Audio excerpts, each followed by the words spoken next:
¿Qué tal? Mi nombre es Artemio Pedraza. Yo soy Rodrigo Salmerón. Y estás escuchando Cuando el río suena.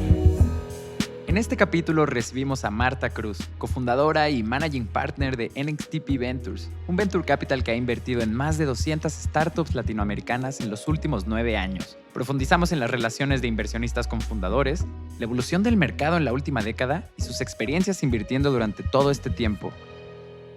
Cuando el río suena. Bienvenidos a todos a un capítulo más de Cuando el río suena, el podcast en el que invitamos a expertos y profesionales del ecosistema digital para que compartan con nosotros sus mejores insights y consejos para todos los emprendedores que estamos buscando construir un negocio saludable de Internet o con la tecnología en el núcleo. El día de hoy me acompaña, como ya es costumbre, mi socio Rodrigo Salmerón. ¿Qué tal? Hola a todos. Y nuestra invitada especial que me tiene muy emocionado tenerte hoy aquí. Hola, Marta Cruz, ¿cómo estás? Hola, ¿cómo están ustedes? ¿Cómo estás, Artemio, Rodrigo? Qué placer estar en Cuando el río suena. Un honor recibirte, alguien con tu trayectoria y con toda la visión que tienes. Les voy a contar un poquito de Marta para la gente que nos está escuchando. Ella es una emprendedora con décadas de experiencia en el ecosistema digital. Es cofundadora y managing partner de NXTP Venture, un venture capital que ha invertido en más de 194 startups en los últimos 9 años. Ella ha fundado múltiples negocios en su trayectoria y es board member de muchas de las empresas en las que invierte con NXTP. Estoy seguro que nos espera una conversación súper emocionante, que todos los emprendedores que nos escuchan van a poder llevarse verdaderas lecciones que puedas compartir con nosotros. Pero para arrancar, Marta, ¿podrías contarnos un poquito cuál es tu papel como cofundadora y managing partner de este fondo y qué es lo que haces todos los días? ¿Cómo se ve un día en tu vida? Buena pregunta. A veces es difícil de contestar. A ver, a lo largo de los años, desde nuestros comienzos en el 2011, fue como variando mucho la actividad diaria que llevo adelante dentro de NXTP. Obviamente al principio era un startup.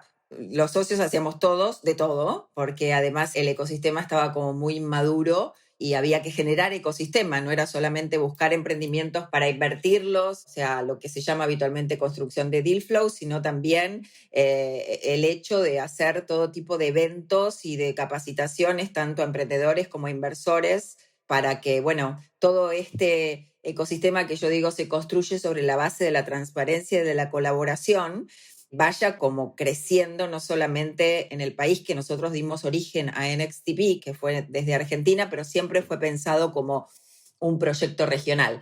Así que en esa primera etapa, digamos, había esto, ¿no? Era como un poco el caos, ¿no? Como cualquier otro emprendimiento. Estábamos en una situación caótica.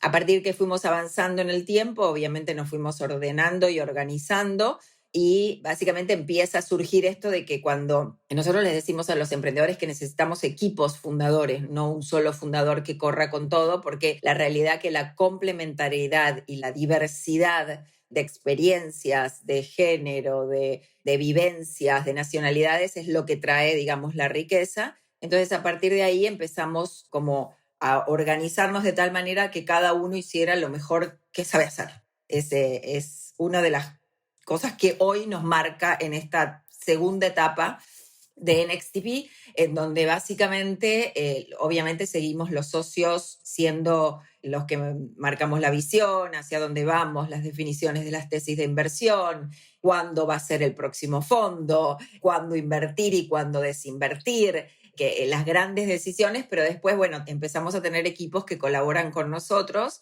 que nos ayudan con el deal flow generation, con la parte de análisis en las primeras etapas. Así que yo te diría que mi día a día como que va fluctuando dependiendo de los momentos. Claro. Me aboco mucho al portfolio management. Hoy yo trabajo mucho con las compañías que están activas, o sea, el hecho de mi experiencia de haber trabajado en el mercado corporativo muchos años como directora regional, conocer todos los países de Latinoamérica y en el segmento B2B, que es el segmento en donde nosotros más invertimos, hace de que, bueno, tenga un rol bastante, digamos, cercano con las compañías en todo lo que es desarrollo de negocios y decisiones estratégicas de regionalización y demás. Obviamente me llega el deal flow todo el tiempo, entonces es un poco analizar cuáles derivo para seguir con mayor análisis. Y después te diría que hay todo un tema de, otra vez, de ecosistema que tiene que ver con esto, ¿no? Con cuestiones de atender a la prensa, participar de los diferentes podcasts y demás, como para inspirar a otras mujeres también a que hagan lo que hago yo. Y bueno, y mi nueva comunidad que es WeInvest, que es la comunidad que fundamos con Susana García Robles, que es para mujeres inversoras de Latinoamérica y el Caribe, ¿no? Así que bueno, va variando y seguro que me olvido un montón de cosas más, pero porque hay que mirar la parte, digamos, financiera, la administrativa, cuestiones legales, contratos, pero bueno, más o menos por ahí va. Muy bien, y ahora justo que mencionas que te dedicas mucho al portfolio management y a cómo estar participando o asesorando a las startups que tienen dentro de su portafolio, ¿cómo decides si participas personalmente como board member en una de estas empresas en las que inviertes? Digo, porque teniendo tantas empresas, 194, pues me imagino que no, vamos, hay que hacer una selección, ¿no? Sí, obviamente. Bueno, primero que, a ver, en términos de las inversiones, nuestro modelo inicialmente fue invertir en muchas compañías en etapa temprana con la aspiracional de que íbamos a disminuir la tasa de mortalidad de las startups, que no tuvieran acompañamiento, ¿no? O sea, las que no tenían acompañamiento de capital inteligente, como se llama habitualmente, el ratio es 9 de cada 10, desaparecen. Nosotros dijimos vamos a disminuir ese número y va a ser 6 de cada 10. Órale. Hoy en día, con el primer fondo, que es que invertimos en 194, tenemos un ratio del 50% de mortalidad. O sea que en ese primer fondo quedan como unas 80 y pico de compañías activas y después tenemos, activas y vendidas, digamos, ¿no? Y después el resto son las compañías del segundo fondo que invertimos en una etapa un poquito más avanzada donde el modelo de negocio ya está más probado. Es un venture capital play vanilla, o sea, más tradicional, en donde aproximadamente vamos a invertir entre 15 y 17 compañías con ese fondo y estamos en 12, 13, como para que no pensemos que estamos en las 200 y pico entre los dos fondos o las 194. Pero igual son muchas. Entonces, respecto a tu pregunta puntualmente, dada esta aclaración, es, en principio, dependiendo del tipo de inversores que seamos, o sea, el tipo de ronda en que entramos y cuál es nuestra participación, digamos, dentro de esa ronda, cuánto, digamos, si somos lead investor en el segundo fondo, ¿no? Porque en el primero no podíamos serlo, pero si somos lead investor o tenemos realmente una participación relevante, ya viene con los derechos adquiridos como inversor al tener un seat en el board. Como a grandes rasgos, dentro de las compañías que son del primer portafolio, que ya han tenido varias rondas de inversión, nosotros nunca fuimos mayoritarios. Okay. Así que en general la participación en el board de esas compañías tiene que ver mucho más con el pedido del emprendedor de querer que uno sea miembro del board. O sea, es más una cuestión de decir, me gustaría que me acompañe tal o cual para formar parte del board o como advisory board, o en algunos casos tenemos firmados acuerdos que somos observers, ¿no? Porque al no ser nunca mayoritario, tenemos participaciones muy pequeñas, en general no hay un derecho de board, sino que tratamos de conservar derechos de información y a lo sumo el tema de ser observers. Tienen ese espacio. ¿Cómo elijo? En el segundo fondo se elige básicamente por una cuestión de que cuando lideramos, automáticamente ya tenemos ese sitio en el board. En el segundo muchas veces nos los proponen. Ahora, ¿quién es de los socios el que va a acompañar esa compañía? ¿No? Porque somos 4 socios. Dependiendo de la necesidad de la compañía y del sector en que está la compañía, el que tiene más experiencia, digamos, en ese sector o en esa problemática que pueda tener la compañía, o bien en el arranque o un poco más adelante. Hay veces que puede suceder que arranque alguien como miembro del board y resulta que, bueno, entra en una etapa la compañía en donde necesita un apoyo diferente que tiene que ver más relacionado o con el desarrollo comercial o con el tema de fundraising o con cuestiones, no sé, de regionalización. Entonces dice, bueno, a ver, ¿quién de los socios podría ser el que mejor ocupe ese espacio? Esa es la metodología. Órale, entiendo, perfecto. Y me encanta mucho que uno de los detonantes para que esto suceda es sencillamente preguntando o deseándolo realmente, ¿no? Muchas veces se nos dice que la respuesta está en el que pregunta y esto es prueba una vez más de ello, ¿no? De cómo tener a alguien en tu consejo que te pueda brindar toda esta retroalimentación respecto a cómo va tu empresa, gente con experiencia que ya recorrió el camino que tú buscas recorrer, creo que es fundamental y que se logre a medida de preguntar,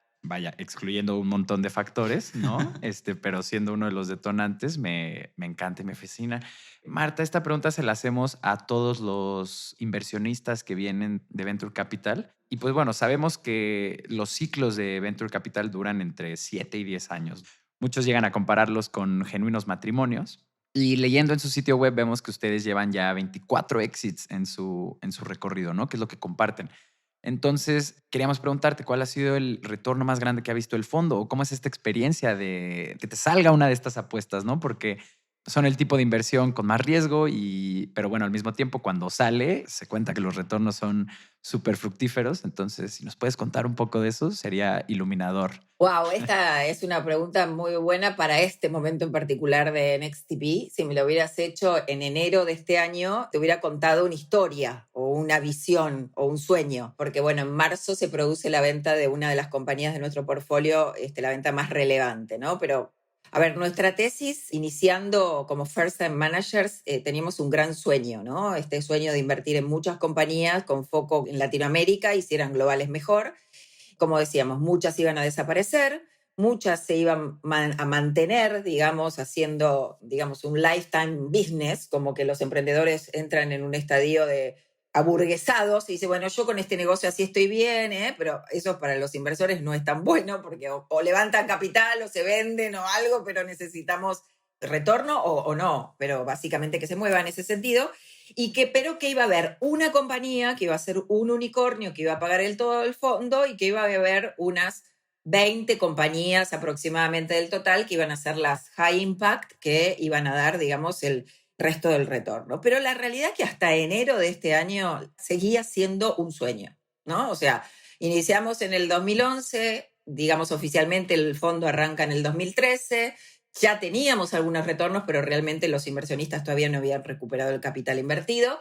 Bueno, cuando en marzo se anuncia la venta de Auth0 a Okta, que es esta compañía que cotiza en bolsa, ahí es como que se dice, bueno, la visión y la ejecución que llevamos adelante nos llevó al resultado que dijimos, que una compañía nos iba a pagar todo el fondo y que el resto nos iba a dar el upside que correspondía.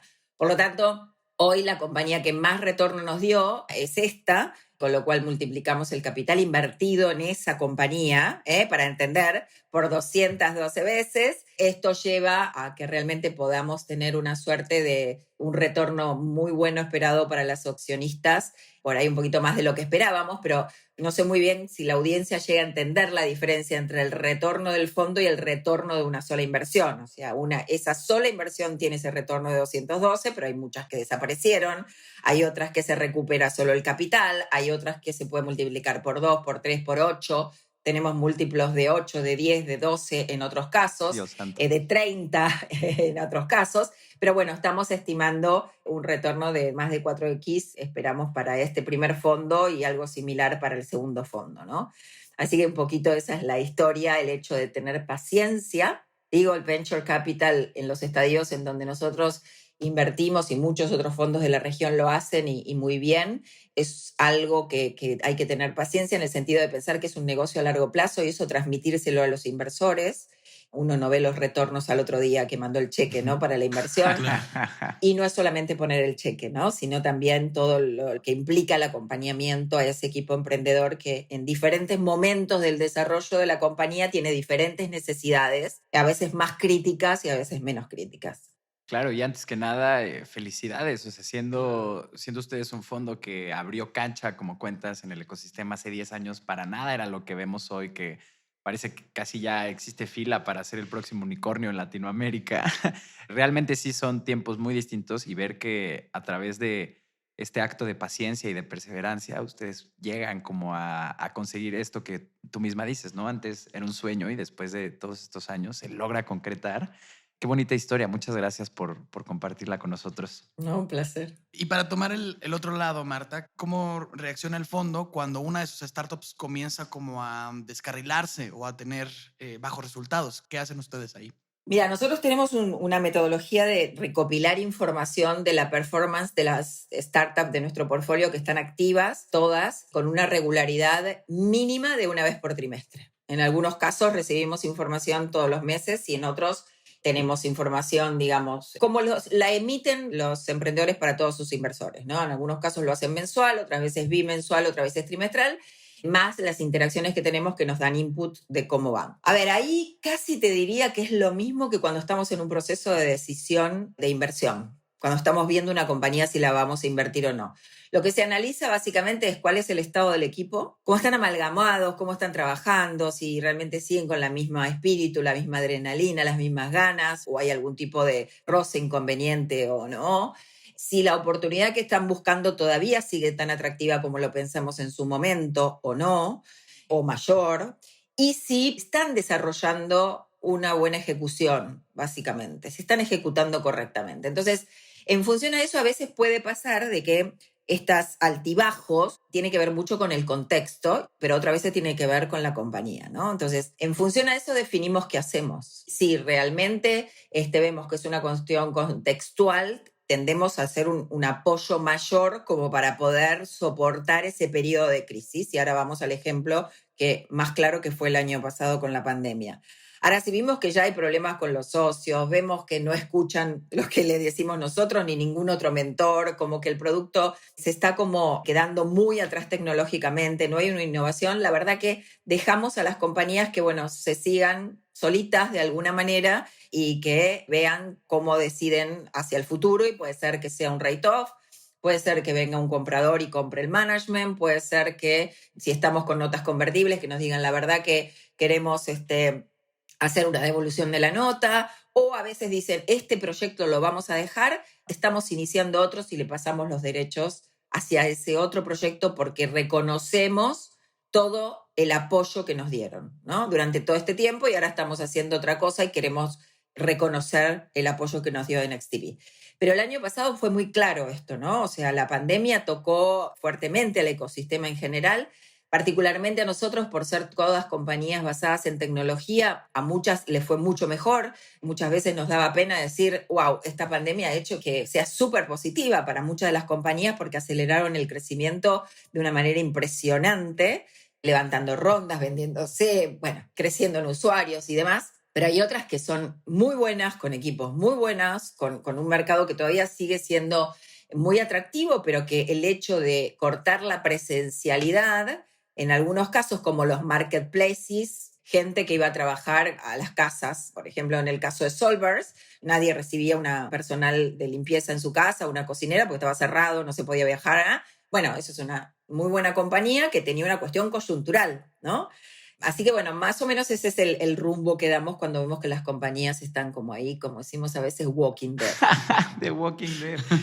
No, y es que es verdad, tú lo dices, ¿no? El estándar es que 9 de cada 10 de estas empresas terminan por llegar a ningún lado o terminar el proyecto antes de lo que pues pretendía su visión. El que ustedes tengan un ratio de 5 de cada 10 de entrada ya es por mucho elevado del estándar, y pues bueno, justo es, como tú dices, siempre una materia o contextual o terquedad, necedad o materia interna, ¿no? Pero vaya, son muchos los factores que ahí juegan. Y es muy interesante varias cosas que mencionas, como cuando deciden pivotear y respetar como los derechos que ustedes tienen sobre esas empresas, es algo que nosotros no conocíamos. Y hablando de cosas que no terminamos de entender, nos encanta este podcast porque cuando nos quedan dudas respecto a cómo vamos escarbando en el ecosistema, pues las podemos resolver justo con la gente que está en el campo de batalla, ¿no? Y te queríamos preguntar, en tu inversión ideal, ¿cuánto tiempo le toma a una startup para empezar a levantar la siguiente ronda, ¿no? Conocemos que como mejor práctica no hay que levantar una ronda de inversión antes de que te quedes sin dinero en el banco, ¿no? Tiene que estar como ese cash flow y al mismo tiempo ya empezar a levantar la inversión, pero sí, más o menos, en tu caso ideal, ¿a ti te gustaría que alguien levanta inversión y a los 3 años ya está otra vez levantando, en 2 años, 1 año, luego? ¿Qué crees que sea ahí lo ideal? No hay una fórmula, no hay una única respuesta a todo eso, ¿no? Como fondo, nosotros tenemos un fondo, como vos decías, 10 años en general es la duración de un fondo, se puede extender 2 años más. Los primeros años son de periodos de inversión, digamos los primeros 4 o 5 años, inversiones nuevas más follow-ons, y después tenés que iniciar el proceso de desinversión, ¿no? Hay de todos los colores y ejemplos que se te ocurran, ¿no? Vos tenés, vuelvo al caso de Auth0, ¿no? Auth0, nosotros fuimos su primer cheque institucional. O sea, lo que nos gusta es todavía conservar, en el fondo 1 fue así, en el fondo 2 también, nos gustaría que siga siendo así, ojalá en el 3 también lo sea cuando lo tengamos, ser un poco ese primer cheque institucional luego de los family, friends and fools, como se dice habitualmente.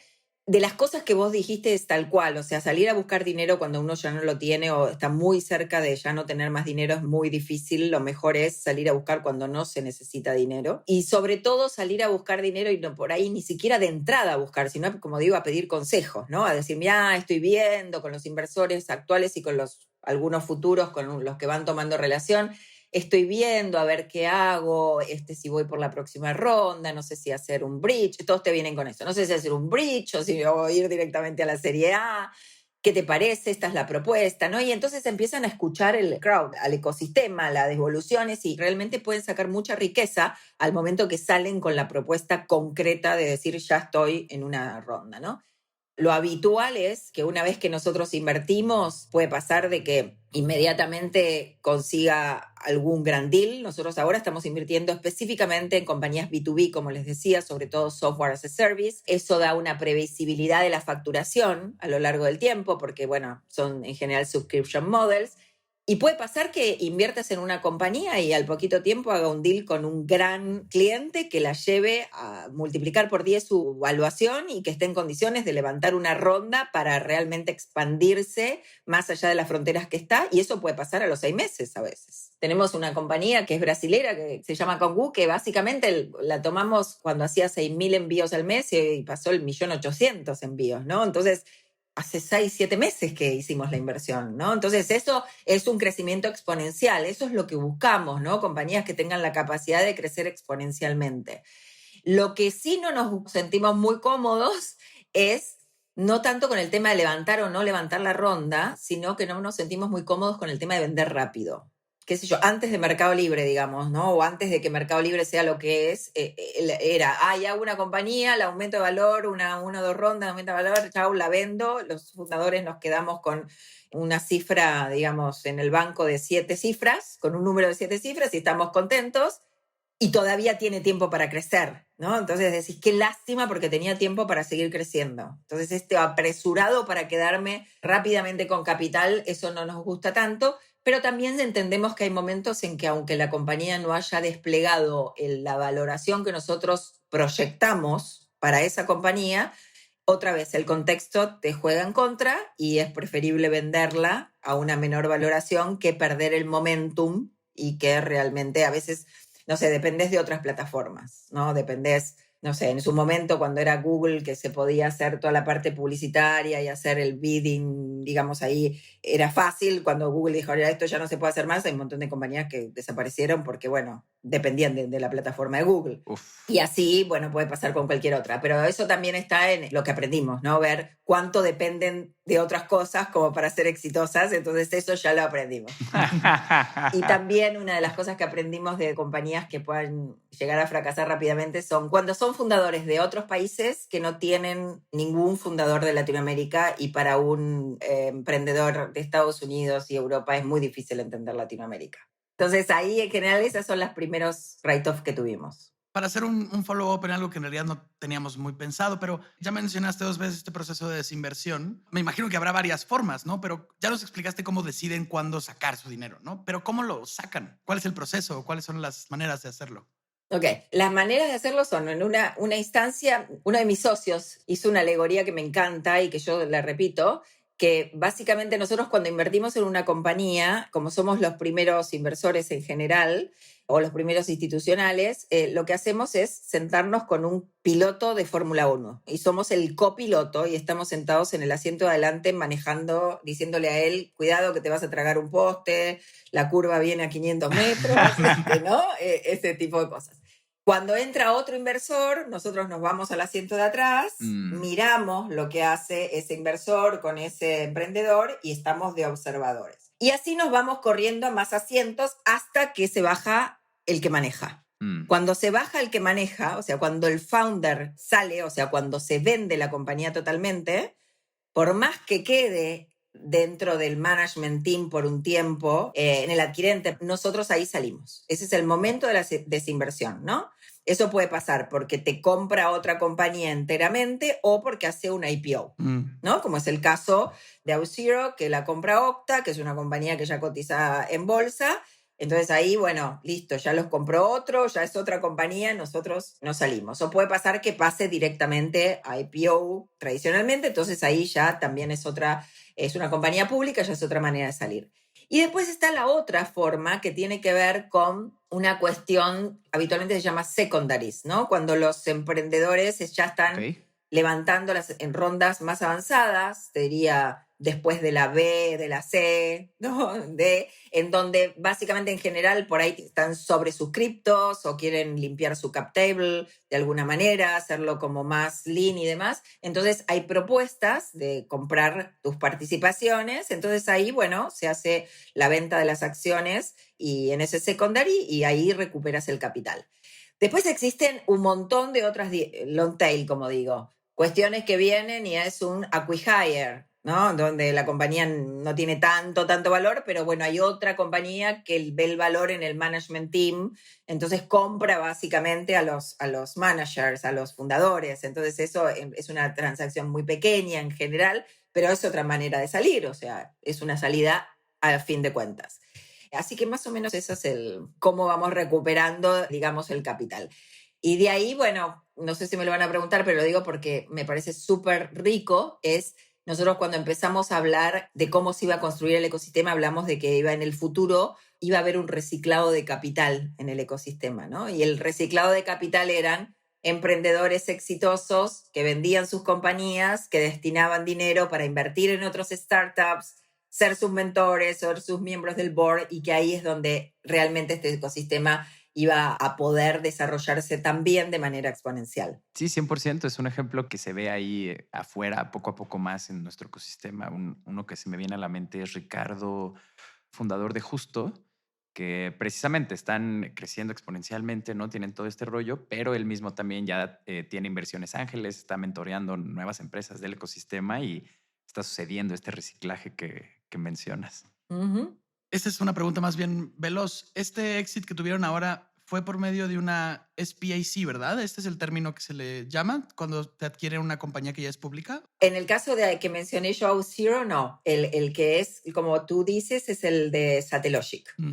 Bueno, pues con esta pregunta anterior nos vamos al corte comercial. Le recordamos a todos los que nos están escuchando que en cuandoelriosuena.com se pueden suscribir a nuestra newsletter para que reciban cada uno de los episodios conforme los vayamos lanzando. Recomienden esto a quien ustedes crean que les pueda servir y volvemos ahora. Estás escuchando Cuando el río suena, un podcast de conversaciones con agentes expertos y emprendedores del mundo digital. Tus anfitriones son Rodrigo Salmerón y Artemio Pedraza, fundadores del estudio de estrategias e interfaces digitales Acueducto. Para más información, visita cuandoelriosuena.com. Si encuentras valioso este podcast, por favor ayúdanos a compartirlo con un amigo o síguenos en Spotify o iTunes. Muchas gracias. Regresamos con Rodrigo y Artemio. Estamos de vuelta en nuestro capítulo con Marta Cruz aquí en Cuando el río suena, desmenuzando cómo funciona el Venture Capital en Latinoamérica, desde la gente que está en las trincheras haciéndolo. Y Marta, para continuar con estas explicaciones y con esta entrevista, hemos notado que en las rondas de inversión siempre existe un lead investor, acompañado de otros inversionistas que aportan una porción más pequeña del capital que levanta la empresa en cuestión. Te queríamos preguntar cómo funciona este proceso y cómo se decide cuánto aporta cada quien, cómo funciona esta parte. Siempre le digo todo es relativo, pero bueno, la verdad que sí. A ver, nosotros tenemos una teoría que ya se transformó en casi real, que es que los buenos emprendedores eligen a los inversores y no al revés. Habiendo dicho esto, la realidad es que cuánto dinero se decide poner en cada uno de los emprendimientos depende en qué estadio nosotros hayamos llegado a ese emprendedor, ¿no? Muchas veces si somos los primeros, si ya están, digamos, completando parte de la ronda y encontramos que nos resulta interesante y nos importa entrar. Yo te diría que más que decidir cuánto dinero exactamente se pone, los fondos lo que tenemos es una tesis de inversión. Esa tesis de inversión implica en qué mercados, en qué segmentos, qué tecnologías, etcétera. en qué tipo de series, ¿no? Series Seed, Series A, Series B, depende de cada quien. En nuestro caso es 70% Series Seed, 30% Series A. Y se establecen los montos que uno quiere invertir. Nosotros con el segundo fondo invertimos entre 500 y 2 millones en una primer cheque y después podemos hacer follow-on hasta 3 millones. Nos encantaría que en el próximo poder tener un poquito más de amplitud en el tema de los follow-on porque realmente vemos que es algo que funciona y que hace que pueda tener mejor rendimiento y se pueda apoyar mejor a las compañías, obviamente. Y por el otro lado tenés tu modelo financiero, ¿no? Y el modelo financiero te dice cuánto porcentaje necesitas tener dentro de una compañía con una inversión de un determinado monto, ¿no? Entonces, eso es lo que te termina dando en la teoría cuánto vos estarías invirtiendo y que si entras o no entras en una ronda, porque hay veces que hay emprendimientos que son espectaculares, pero están ya con valuaciones muy altas y el cheque, por más que ponga el máximo que puedo poner, de acuerdo a mi tesis de inversión, no me permite tomar la participación que necesito tomar, que es alrededor entre el 10 y el 15%. Entonces, eso es lo que te va a determinar en grandes rasgos cuánto es el monto a invertir. Ahora, puede pasar que entres en una ronda y que quede muy poco espacio. Claro, o sea, que ya esté ocupado. Exactamente. Aún así, ves la oportunidad, aunque no cumplas con ese porcentaje que querés tener sobre la compañía con la primera inversión, pero ves que realmente podés agregarle mucho más valor que el dinero, que realmente es positivo tener a esa compañía en tu portafolio porque le agrega valor a otras compañías de tu portfolio o pueden otras compañías de tu portfolio, digamos, tomar valor de ella. Entonces, ahí es donde eso es lo que se trabaja en los comités de inversiones, que bueno, by the way, dentro de la agenda de un VC también está, que no se los dije en la primera parte de la entrevista, ¿no? El Monday Morning Meetings, todos estos tipos de actividades y una de ellas es el comité de inversiones. Entonces esas son las discusiones que se dan y se termina definiendo finalmente el monto a invertir en cada una de las rondas y es algo que es compartido, digamos, con el emprendedor al final del día. Qué foto tan clara y para todos los que nos escuchan, quiero hacer énfasis en esto que menciona Marta, un buen founder escoge a sus inversionistas y no al revés. Otra cosa que queríamos preguntarte, vivimos en un ecosistema donde cada vez menos se evalúan los títulos universitarios o los estudios formales, bueno, por varios factores, ¿no? Entre ellos, avanza tan rápido el ecosistema que las universidades formales les cuesta más trabajo llegar, ¿no? A mantenerse actualizados.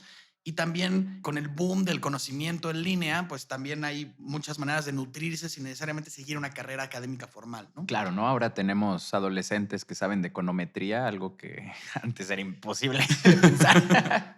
Pero bueno, leímos en su website que buscan founders que tengan una experiencia sí académica, ¿no? Y pues nos llamó la atención. ¿Por qué este hincapié? Básicamente es lo ideal, sobre todo porque el hecho de tener una titulación te da un poco de orden, por decirlo, ¿no? Alguien que pudo empezar y terminar algo, de alguna manera, ¿no? De hecho, escribí en mi blog el otro día del libro Super Founders, que es una investigación que hizo un autor en donde se definió de dónde salen los fundadores de unicornios como son, ¿no? Y se desmistifican muchas cosas. Así que idealmente se buscan gente que tenga una formación, una orientación, que no, puede ser cualquiera, ¿eh? Puede ser que sea abogado y esté haciendo una cosa de tecnología o puede ser que sea, no sé, cualquier otra carrera. Pero eso lo que te marca un poquito es esta cosa de, bueno, hubo una constancia, una planificación de algo, empezó, terminó, ¿no? Te da ese tipo de pautas de comportamiento, ¿no? Pero tampoco es indispensable, o sea, es un menos que va a tirar abajo una inversión si no lo tienen, ¿no? Esta es la realidad. Si vemos, por ejemplo, no sé, el caso de Sebastián Stranieri de BU Security, que también ayer salió la noticia que levantó una ronda de 12 millones, que es una startup que tardó mucho tiempo en levantar el capital porque siempre se mantuvo con la propia facturación, ¿no? Lo que decimos siempre, un emprendedor que tiene que hacer dos cosas. Facturar, que alguien pague por lo que hace, levantar dinero para crecer exponencialmente y abrir otros mercados. Así que él tardó desde que tuvo los primeros inversores que fuimos nosotros hasta que tomó la inversión de un venture capital más tradicional, pasaron como 6 o 7 años. Acaba de hacer una ronda y en la nota que salió en TechCrunch o en Forbes, la verdad que no me acuerdo en cuál de las dos, él dice, yo no tengo ninguna carrera universitaria finalizada, empecé 3 y abandoné las 3.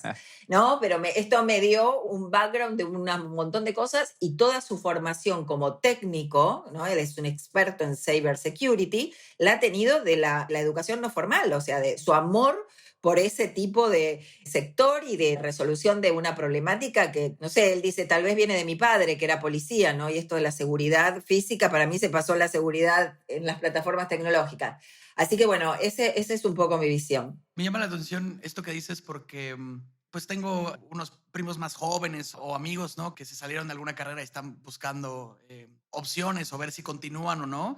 Mi argumento con ellos siempre ha sido terminar nada más porque terminar algo es una experiencia muy valiosa. Digo, al final te puedes acabar dedicando a algo que no tiene absolutamente nada que ver, pero el mero hecho de terminarla es lo que yo le veo más valiosa a mi carrera de diseño gráfico. No tiene, por ejemplo, nada que ver con lo que me dedico ahora, ¿no? Bueno, hay Algo alguna ahí, cosa. sin duda. Pero está lejos, ¿no? Y por otro lado, sí hemos notado que en Latinoamérica la mayoría de los emprendedores que están levantados en las rondas más grandes sí son de Ivy League de Estados Unidos, ¿no? Sí es ese como el perfil. El mayoritario, sí, sin duda. Aunque me encanta lo que mencionas, Marta, en materia de que es el founder y es esta visión que tiene la que realmente impulsa si algo sucede o no, ¿no? Independientemente del background académico que exista o no exista, sea de Ivy League o no sea ni siquiera una licenciatura, por ejemplo, pero es algo que también nos contaba Hernán Casá en el capítulo que tuvimos con él, que nos decía, a nosotros nos encanta o el ideal que buscamos en un founder es gente que pareciera que no tienen otro camino en la vida, que si no hacen esto, no van a seguir, ¿no? Entonces, creo que es ese drive, esas ganas, esa ambición la que termina por hacer que las cosas se concreten, ¿no? Sí, además hoy, como vos decías, hay mucha educación informal y hay muchas cosas que se pueden ir post-startup, ¿no? De hecho, todo lo que tenés, el OIPM en Harvard, ¿no? Que son empresarios que tienen un track record o emprendedores que tienen un track record y pueden hacer ese tipo de formación que no viene de haber hecho un MBA en Harvard, ¿no? Pero sin embargo tienen como la oportunidad ahí de, te diría, como de englobar dentro de la academia, de ponerle nombre y título dentro de la academia lo que vinieron haciendo los últimos 10 años. Sí. Entonces, por eso muchas veces nosotros decimos que los emprendedores no necesariamente salen de las universidades, sino que van a las universidades. 100%, 100%. A ver, sigamos con las preguntas. Justo ya comentábamos en la primera parte del capítulo que asociarte con un venture capital es una relación a largo plazo, es muy similar a un matrimonio. Queríamos preguntarte, ¿cuáles consideras que son los aspectos claves para llevar una relación sana entre fondos y fundadores? Las mismas que son de la vida de las personas: honestidad, transparencia y colaboración. O sea, el otro día en un board cada vez hacen presentaciones mejores realmente, cada vez más profesionales, pero me daba pena decirlo, pero digo, está tan bien, tan buena, que tampoco está bien que sea tan buena. O sea, necesito que sean más transparentes. Decime cuáles son las cosas que no andan bien. Claro. Contame cuáles son los highlights, ¿no? Y cuántas cosas resolvieron, y qué mejor que está el funnel, y qué buena que está la nueva, no sé, estructura, y que está perfecto, pero decime cuáles son tus lowlights. Porque la realidad, si no, no los podemos ayudar tampoco. Que el equipo fundador muestre fragilidad en alguna situación, tanto personal como profesional, no le va a quitar mérito ni va a hacer que pierda valor frente a un inversor. Porque justamente, o sea, nosotros somos inversores relacionales, no somos inversores financieros. El inversor financiero te va a decir, uy, esta chica quedó embarazada, ahora va a tener como 3 o 4 meses que no va a estar mirando la compañía, y entonces la caja, ¿cómo va a repercutir? Y bla, bla, bla, bla, bla. A ver, es la vida. Chica o chico, ¿no? Es que está esperando familia. Sobre todo, bueno, la mujer es un poquito más porque tiene que poner el cuerpo, pero el varón también está en una situación cuando crece la familia. Pero bueno, es una relación a largo plazo. O sea, nosotros no estamos mirando el día a día de esa caja, ¿no? En todo caso, tendremos que apoyarlo un poco más en ver cómo robustece la estructura para un periodo donde o se tiene que dedicar más a alguna cuestión familiar o tiene que dedicarse más a desarrollar un país y todavía no puedes atender otros. Entonces, bueno, veamos cómo armamos la estructura, veamos cómo armamos procesos de una manera más lógica para una compañía que trabaja todos los recursos a distancia. Esa es básicamente la situación. Es una relación, somos inversores relacionales, y eso nos lleva a que mantenemos honestidad, transparencia y colaboración en ambas partes. Y decir, estoy mal o tengo esta problemática en control de calidad, en customer success, no sé, lo que sea, está muy bien que nos lo cuenten, porque es la manera que tenemos de ayudarlos. Claro, claro, si todo está perfecto, pues no les van a decir nada, les aplaudirán y seguirán con su problema así como entraron a la junta, ¿no? Eso Claro, no. pero ¿sabes cuál es el tema? Es que nosotros somos los principales vendedores de los productos y plataformas de los emprendimientos que invertimos o que Claro. somos parte del board. Y tenemos que saber cuáles son las fortalezas, obviamente, pero también las debilidades, porque nosotros estamos poniendo nuestra agenda de contactos y de relaciones de muchos años al servicio de. Y por lo tanto, somos muy celosos en ese sentido de no dañar ese contacto, porque le puede servir a este startup, pero también al otro y al otro y al otro. Entonces, por eso, cuando uno recomienda algo que es bueno, siempre te van a contestar el teléfono, siempre te van a contestar los mails, siempre te van a dar una reunión, porque dicen, lo que me manda esta persona realmente tiene valor. Ahora, si yo no sé que está funcionando todo mal y me mando con todo hacer una recomendación, todos perdemos en realidad. Claro. Continuando con la secuencia de preguntas, en estos últimos 10 años, ¿no? El ecosistema de Latinoamérica pues se ha movido muchísimo, ¿no? Antes no existía el VC en la zona, ¿no? Ni siquiera, y ahora hay rondas así multimillonarias de semilla, ¿no? Cosa que antes ni siquiera se podía imaginar. Principalmente pensamos que es con la penetración del Internet vía celulares, ¿no? Porque eso fue uno de los grandes cambios de los últimos 10 años.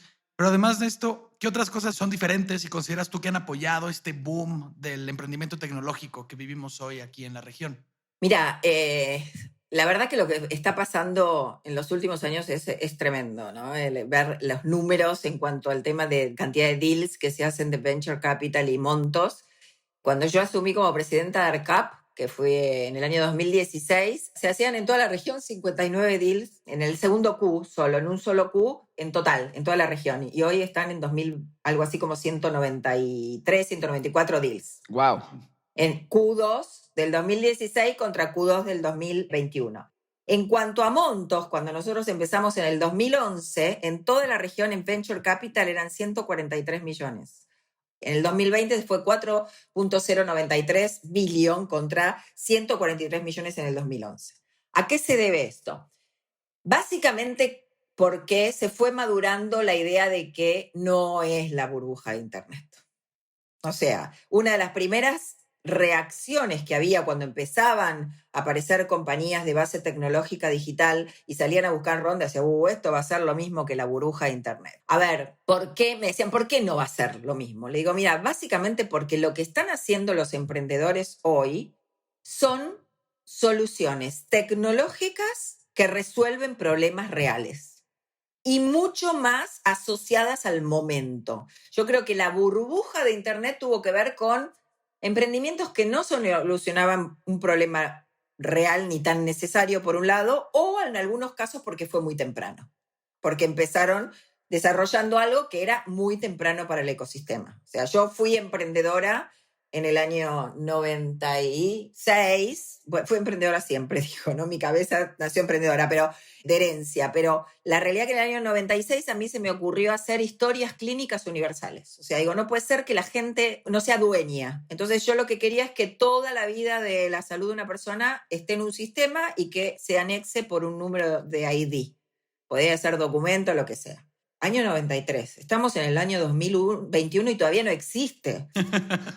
Conseguí el lead investor, tenía un equipo espectacular, pero claro, el lead investor me decía, necesito más gente, más otros inversores, no yo solo, y no conseguí un peso más, porque no estaba preparado el sistema. O sea, los hospitales no tenían computadora, los médicos no tenían teléfono celular ni computadora, estaban con la fichita, no existía el blockchain. Entonces, ¿por qué, digamos, esto ha cambiado? Bueno, básicamente porque la tecnología bajó dramáticamente los costos, entonces permite hacer rápidamente MVPs, mínimos productos viables, que pueda probar en el mercado muy rápidamente y ver si funciona o no funciona. No necesito tanta cantidad, grandes montos de inversión para probar algo. Por ahí con poca inversión puedo hacer las primeras pruebas y así darme cuenta si esto puede ser escalable o no. Resuelven problemas reales y básicamente empieza a haber una historia de role models y de ejemplos que muestran la realidad de la situación. O sea, antes solamente los únicos role models en Latinoamérica, o por lo menos en Argentina, que se destacaba mucho más, eran Marcos Galperín o Wenceslao Casares, ¿no? Los emprendedores les gustaba el fútbol, pero más que parecerse a Messi, querían parecerse a Marcos Galperín, ¿no? Entonces, digo, Pero hoy tenemos muchísimos role model en toda la región, muchísimos role model que traccionan el apetito de un montón de gente que también quiere de alguna manera contribuir a través de sus desarrollos, no solamente al desarrollo económico de la región, sino también al impacto, que de hecho nosotros somos un fondo de impacto, porque el impacto que generamos a través de las inversiones que hemos hecho en el desarrollo económico de esta región es impresionante. Solamente las compañías invertidas por nosotros generaron un total de 6.500 puestos de trabajo en forma directa y más de 2 millones y pico de en forma indirecta, porque los marketplaces suman cantidad de empleos tremendamente. Entonces, ese es el motivo, digamos, por el cual hay tanto movimiento y la realidad que hoy en términos de inversión hay mucho dinero dando vueltas por la región, producto de que se ve como este tipo de activos que son activos que pueden contribuir a lo que se llama el triple impacto o a las inversiones con propósito, en donde puedo tener un muy buen retorno, en donde puedo estar impactando positivamente en la sociedad y en toda esta región, ¿no? Y en donde, bueno, los inversores empiezan a hacer sus canastas de inversiones de una manera, digamos, diferente y cada vez más reservan parte de sus activos, de sus assets under management, como los family office, que empiezan a reservar para la parte de venture capital en mayores proporciones. Porque además, un family office tiene detrás un montón de corporaciones, ¿no? Tiene un montón de empresas, que puede ser retail, puede ser real estate, puede ser banca, puede ser cualquier industria, y justamente invirtiendo en venture capital, en empresas directamente o en fondos que inviertan en compañías que invierten en B2B, es una manera de incorporar innovación dentro de sus grupos económicos, porque tienen acceso a compañías mucho antes de que puedan llegarles por una actividad comercial que pueda hacer la compañía, ¿no? Por supuesto, híjole, nos diste así muchísima carnita en esta última respuesta. Sí, te diste toda la vuelta de cómo evolucionó el ecosistema, cómo está hoy toda la cosa. Y genuinamente algo que a nosotros nos pasó al lanzar este estudio hace ya casi 2 años fue que verdaderamente, y creo que como cualquier emprendedor en sus primeros negocios, no sabíamos en qué nos estábamos metiendo, ¿no? En materia de lo que iba a ser correr un negocio, pero también de entrar a este ecosistema que mientras más platicamos con la gente, estamos viviendo genuinamente una revolución en Latinoamérica, ¿no? Y a mí lo que me emociona personalmente es que vivimos en una región que está plagada de tantos problemas que si se busca la solución desde la tecnología, el progreso y este enfoque tecnológico, pues realmente podemos llegar a lugares tal vez inimaginables, ¿no? Es muy emocionante ante el paradigma que nos encontramos hoy en día y sé que lo digo en muchos capítulos, pero es una realidad. Nos quedan 2 preguntitas. Ha sido una plática súper rica, hemos aprendido muchísimo. Y para los emprendedores que nos están escuchando, nos gustaría preguntarte de todas las startups que has asesorado, ¿hay alguna colección de recursos o de consejos que compartas con la mayoría? Algo que tal vez todos tengan que revisar, considerar. Sí, ahí podría ser una lista sumamente larga, pero voy a ser más concisa. La primera es que realmente si están desarrollando un proyecto, ese proyecto los tiene que emocionar, como dicen ustedes los mexicanos, ¿no? Este adjetivo tan lindo. Los tiene que emocionar, y porque si no, realmente esto si no se hace con pasión y con una adrenalina que todos los días aumenta, es muy fea la vida si no hago aquello que me gusta, ¿no? Entonces, eso es lo primero, que busquen hacer algo que realmente los emocione, que traten de buscar los mejores compañeros de ruta, solo no se llega tan lejos como acompañados, y que sepan que a lo largo del camino emprendedor van a tener momentos muy difíciles. O sea, el emprendedor que está en el after office y en el escenario haciendo su pitch y todos los titulares enormes de los medios que aparecen con que levantó 400 millones, 300 millones, o sea, eso ha llevado un trabajo enorme, enorme de él, de su equipo, de sus recursos, de sus familias, de sus entornos, por lo cual tienen que cuidarse mucho a nivel personal, ¿no? El estilo de vida, la alimentación, las vacaciones, o sea, hacer un break cada tanto, ¿no? A veces hay emprendedores que les digo, bueno, veámonos la semana que viene porque quiero que revisemos otra vez lo que vimos hoy. Me dice, ok, bueno, pero este horario porque justo me tomaba vacaciones, pero no importa, yo dejo y voy. No, andate de vacaciones. O sea, entonces digo, a menos que sea, no sé, está cerrando una ronda de inversión, ¿no? Pero si no, que se tomen, se cuiden, hagan algo que se emocionen, búsquense buenos compañeros de equipo, buena gente que pueda compartir su visión, inversores que compartan su visión, ¿no? Sus valores. Hay todo un alineamiento de valores y no dejen de formar la familia del formato que quieran, pero no posponer todo el tiempo el desarrollo de una vida personal porque somos personas, además de construir grandes empresas que pueden ayudar a muchas personas. Ahí lo tienen, una lección más de Marta para todos. Por favor, cuiden su salud mental. Realmente uno no puede operar un negocio si no está bien operado uno mismo a priori, ¿no? Fundamental, fundamental. Pues no quiero terminar la conversación, pero ya es la última pregunta. Si no, te quitamos todo tu día, Marta.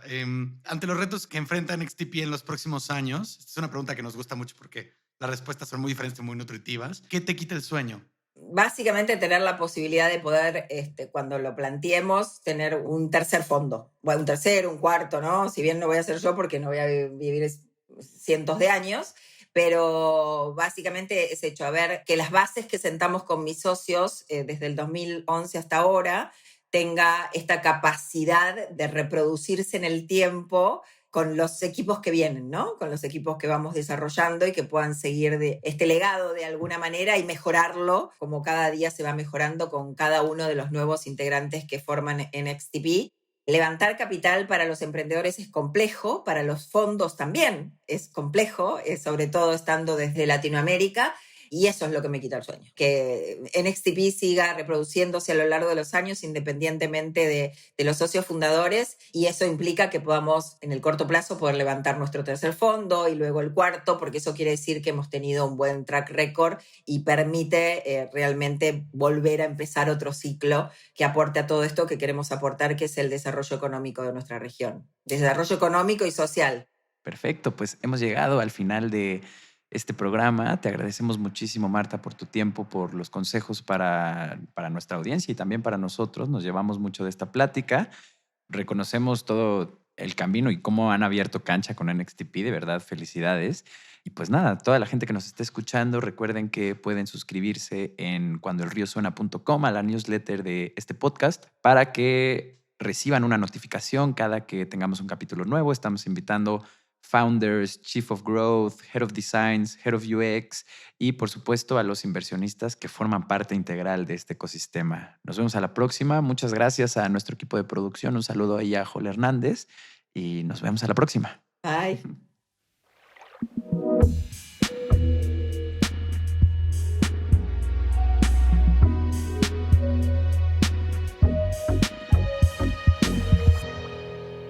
Cuando el río suena.